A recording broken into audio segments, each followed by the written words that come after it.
Un budget pour les classes moyennes, mon œil. 6 milliards d'euros. Un 6 suivi de 9 zéros d'affilée. Le chiffre donne le tournis et le gouvernement le répète à l'envi. 6 milliards d'euros, c'est le montant de la baisse d'impôts promis aux Français, et en particulier aux classes moyennes. Alors, comme d'habitude en économie, il faut se méfier des gros chiffres et leur donner leur juste mesure. 3 contre-arguments peuvent être invoqués pour relativiser ce chiffre des 6 milliards, ce cadeau fait aux classes moyennes. D'abord, le montant proprement dit. Sur les 6 milliards, il convient aussi d'enlever quelques hausses d'impôts, celle du carburant par exemple. Il faut aussi tenir compte que ces cadeaux fiscaux, comme la baisse de CSG sur les retraités modestes, représentent la compensation d'une hausse décidée précédemment. L'OFCE, qui est un cabinet de prévision économiste, calcule que le gain de pouvoir d'achat n'est pas de 6, mais de 3,5 milliards d'euros si on enlève les hausses précédentes. Quand bien même on conserverait ce chiffre de 6 milliards d'euros de baisse, eh bien, il faut quand même le mettre en face, le montant réel des prélèvements obligatoires, c'est-à-dire les impôts et les taxes qui forment les ressources de l'État et de toutes les administrations. C'est-à-dire mettre en face 6 milliards avec 1000 milliards. Dans ces cas-là, le geste n'est que de 0,6%, autrement dit, une paille. Mais on ne veut pas ici demander une baisse plus massive des impôts. Il y a des baisses égalitaires et des baisses inégalitaires, voire très inégalitaires. Très bien. Qui profitera, par exemple, du dégrèvement sur la taxe d'habitation, qui représente un cadeau de 3,8 milliards d'euros?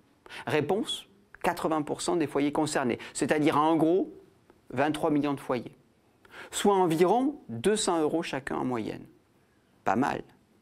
Mais quand le gouvernement a supprimé l'ISF, ce cadeau, hasard de l'histoire, était à peu près équivalent, 3,2 milliards, au bénéfice de qui?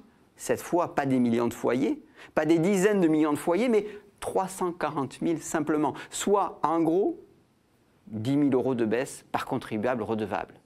En 2018, on a eu un budget de classe, en 2019, on a un budget de dupe.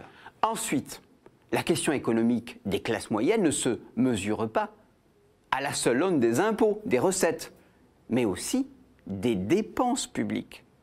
C'est aussi cela, la redistribution au bénéfice du plus grand nombre, par le truchement de l'État. Et là, c'est une véritable tartufferie.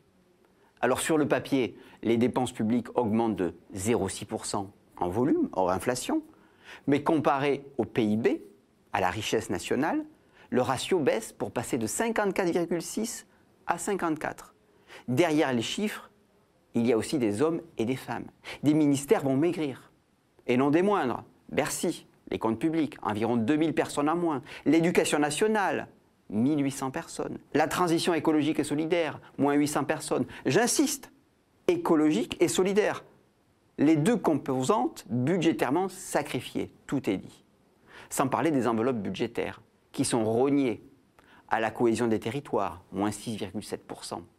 Ou encore au ministère de l'Emploi, moins 13,6%. Ou encore pour les investissements d'avenir, moins 2,8%. La liste des baisses et des griefs pourrait s'allonger.